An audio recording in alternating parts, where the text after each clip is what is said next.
We haven't invited you for a reason, my mom snapped.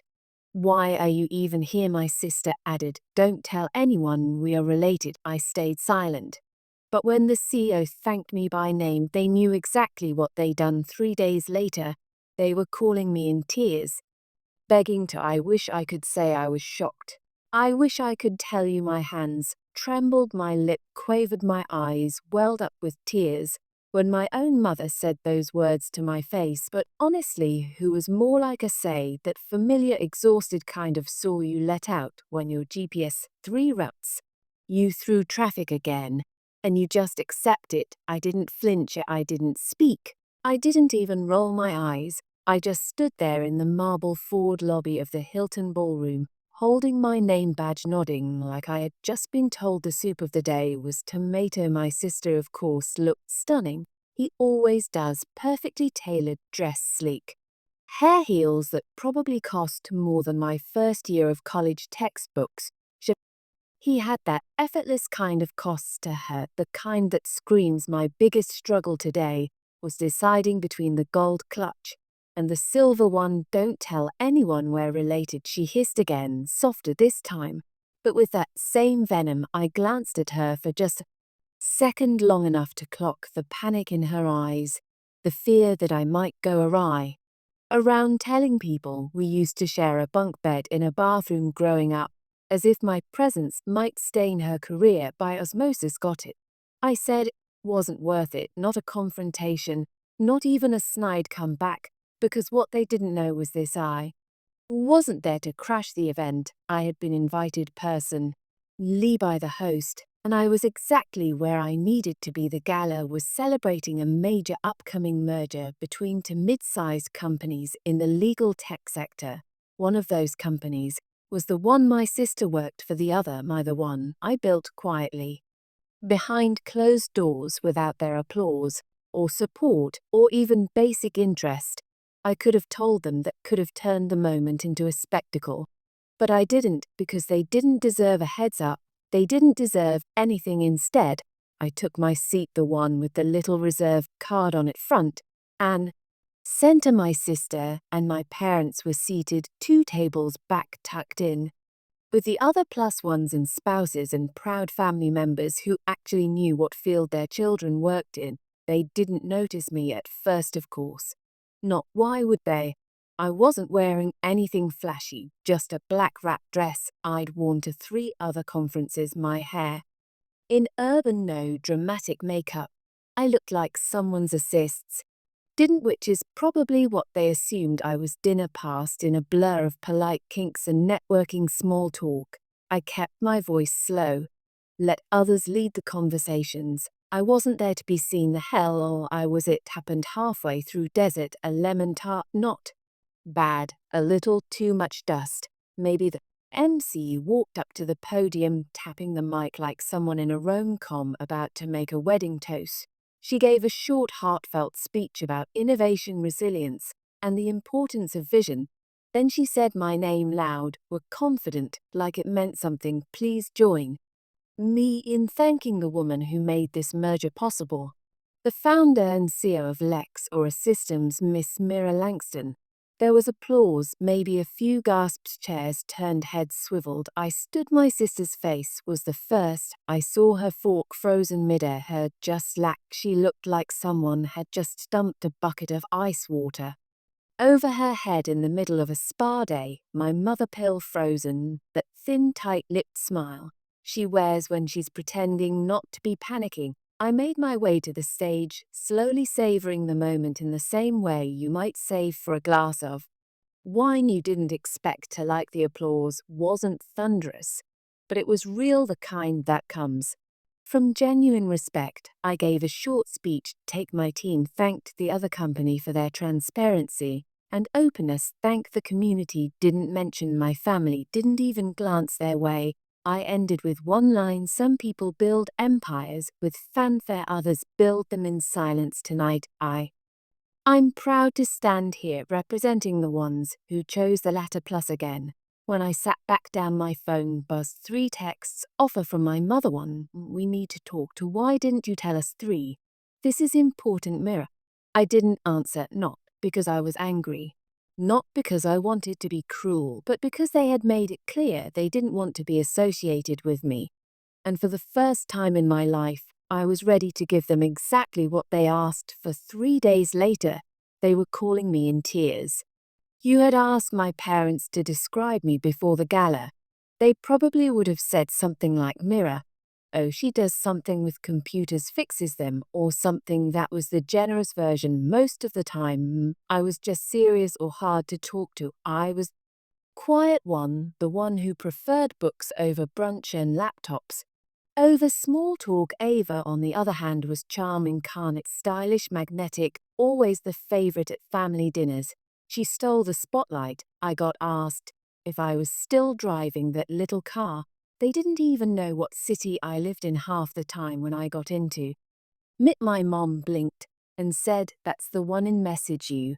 Sits right. When I graduated, they didn't ask what was next, they just turned the conversation back to Eve latest edition. I still try to share back, then told them when I got promoted, when I helped launch a new platform, when I started my company. My mom once replied, "That's nice. Did you hear Ava got flown to Miami for an influencer retreat?" That was the last update I sent. They never remembered what I did. And if they did, they got it painfully wrong. She does apps for divorce lawyers or something. Evil once told a friend at a wedding I was building contract automation software used by 3 major law firms. But okay, somewhere along the way, yeah, I stopped being their daughter and became their emergency tech support.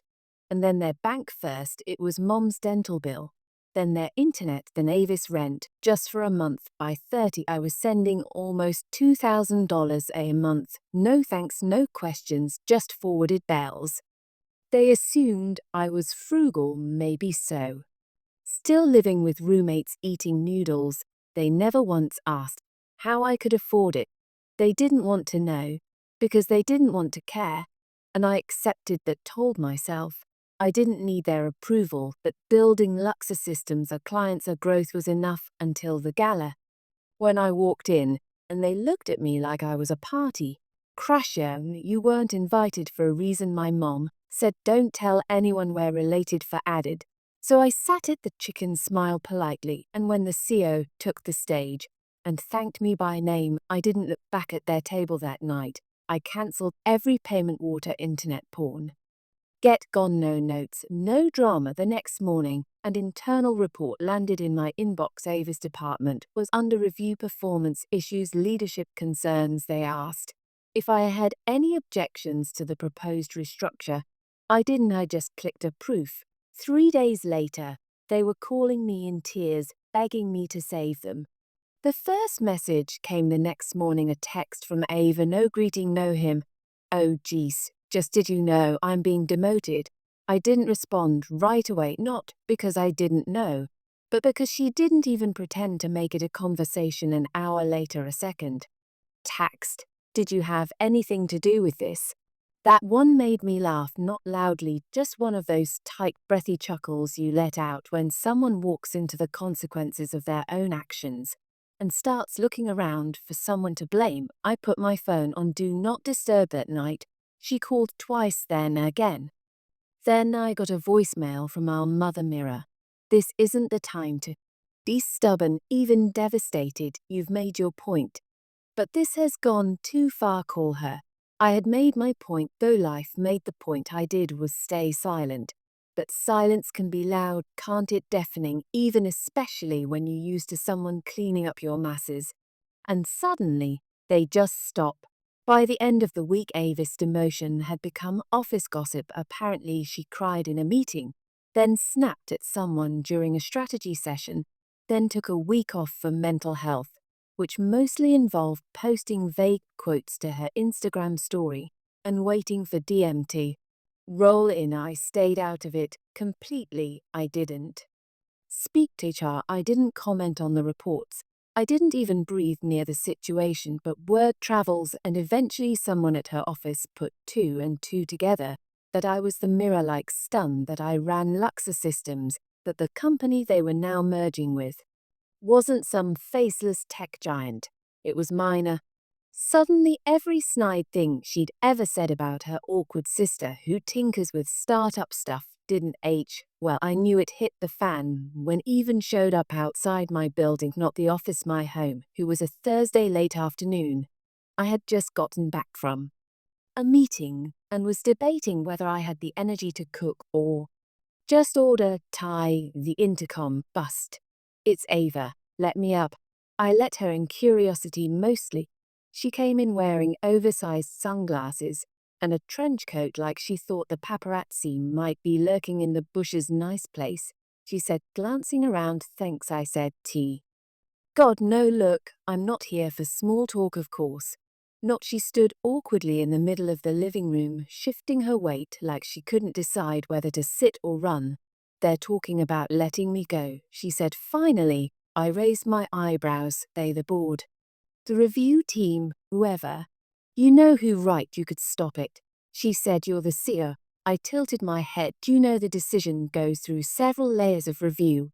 I don't get final say. She narrowed her eyes. But you could influence it if you wanted to. There was. I looked at her and said, nothing. This is your fault. She snapped. You humiliated me. You could have told us who you were. You let us think. You told me not to tell anyone we were related. I interrupted, my voice calm. Remember? She flashed. I didn't mean it like that. It was a stressful night. It was a normal night. I said, stressful for you, maybe for me. It was Tuesday. Her jaw tightened. I'm your sister. And I was your embarrassment. Silence. Then she said it, the line that broke what little restraint I had left. Don't punish me for how Mom and Dad treated you. I stared at her, blinked once, then I stood up. You should go, I said. Mira, this isn't punishment, I said.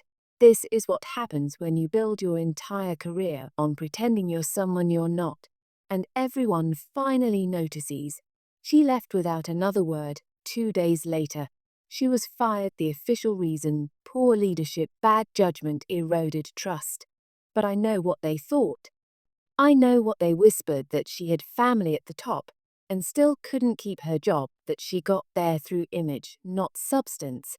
And for once they weren't wrong. The next knock came on Sunday morning. This time was both of them, my parents. They stood on my doorstep like a door-to-door tragedy. My mom holding a Tupperware container and my Dad with his hands shoved deep into his coat pockets. We brought muffins, my mom said, like that would erase decades. Can we come in? My dad added. I let them in pairs. I'm not cruel. But I didn't offer tea. We sat in the living room, same couch Ava had stood in front of days before. Your sister's hurting my mom. I'm started. She's devastated, my dad added. This whole thing has been hard on all of us. You think I planned this? I said, didn't you? My mom asked quickly. I smiled, called no. I just didn't stop it. There's a difference. They fumbled through pleasantries, praised the apartment, commented on how mature I looked. Then came the real ask. We were wondering, my dad said slowly, if you'd consider helping out again, with some of the bells until things settle.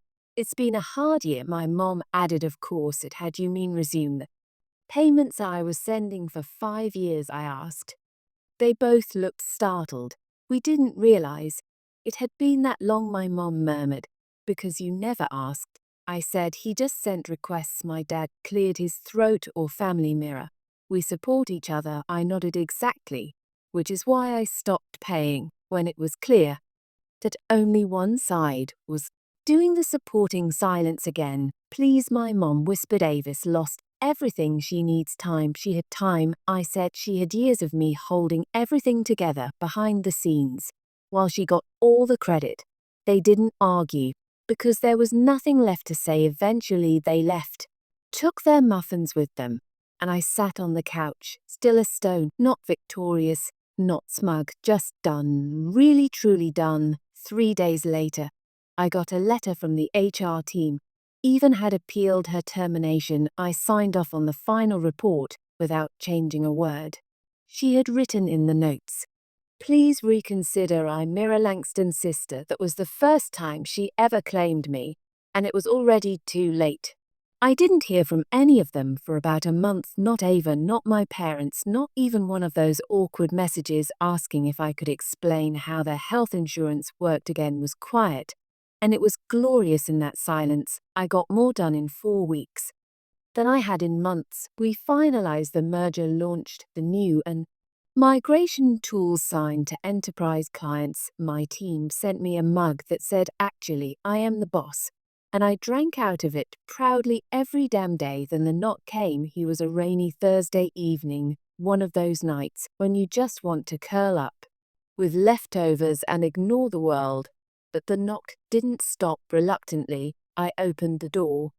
My mother and father were standing there soaked. No one really, no muffins this time, just drenched jackets and strained smiles. I didn't invite them in right away. We were in the area, my mum said, forcing a laugh. I raised an eyebrow. Really, she nodded. We just thought maybe we could talk. Talk about everything. I let them in fully quietly. We sat game. Same couch, same pasta, same underlying tension, only this time the pretense of muffins and polite excuses had been dropped. We know things got tense. My father began understatement of the year. But we wanted to clear the air, my mom said. And we've realized how important it is to stay connected as a family, especially now that while you're doing so well. There was the hook, the shine in her eyes. Wasn't guilt, he was recognition. She had finally seen the headlines or maybe a LinkedIn post. Maybe a friend had bragged about knowing me. They hadn't come to apologize. They had come to Reno. Go, she ate, you're successful, she said, smiling like that was a compliment, and is recovering, but she needs help. She's trying to find something new, and your father and I, well, we're supporting her emotionally. But it's hard financially. We were hoping my dad cut and you'd consider reinstating your monthly support just into. Oh, things stabilize, nothing major, just enough to help with even rent and a few bills. He said it like it was a Netflix subscription, like I could just press a button and the drama would go away. I stared at them both. Do you remember? I said slowly, when Ava asked me not to speak to anyone at the gala. They looked away. Do you remember when Mom told me I wasn't invited and to keep my presence quiet because I might embarrass the family? Still nothing I remember. I said very clearly, people say things they don't mean. My mother whispered no. I said people say exactly what they mean. They just regret it later. There was silence. Then my dad tried again. We're family, Mirror. We make mistakes, but we always come back together. I laughed, not loudly, just enough know that we don't. You come back when you need something. My mom opened her mouth and closed it again. He didn't come when I got intimate. He didn't come when I launched my company. You didn't come when I sent my first wire transfer to cover your mortgage. I leaned forward, but you came now. Silence. And just so we're clear, I added, this isn't about Eve Rent. Say about your image, your pride, your ability to say, look, both our daughters turned out successful, without explaining that you once told one of them she wasn't invited to the party. I stood. We're done here. They stood to slowly, stiffly. My mom's eyes were shiny, but she didn't cry. Not really. We didn't mean to hurt you. She said you didn't mean to think about me at all. I said, and you succeeded. They left this time. I didn't watch them go. I closed the door, locked it, turned off the porch light. The next week, a reporter reached out for a profile on Luxor, his leadership team. I declined. They offered again. I said no, because I didn't want to turn my story into some inspirational piece about rising above the odds. I didn't want a headline that said from forgotten to CEO. I wasn't forgotten. I was ignored deliberately, repeatedly, with intent. That's not the same thing. And I didn't rise despite them. I rose because I stopped waiting for them. Eva never reached out again, not directly. But I saw her name pop up in circles. She was interviewing at places, trying to rebrand. Someone told me she used me as a reference once. I laughed, didn't do anything, didn't stop her, didn't interfere. Best, some things fall apart, all on their own. I spent the rest of the quarter signing off on contracts, mentoring to new proud check leads, and finally booking a week off for myself. I didn't visit my parents, didn't send a holiday card. I took a solo trip to Lisbon, rented a quiet Airbnb, ate pastries in silence.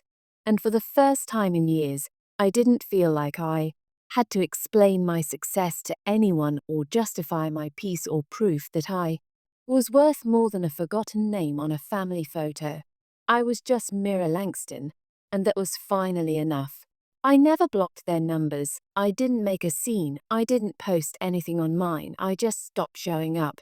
Because they never really showed up for me. Sometimes walking away isn't dramatic, just necessary. But what do you think? Did I make the right choice?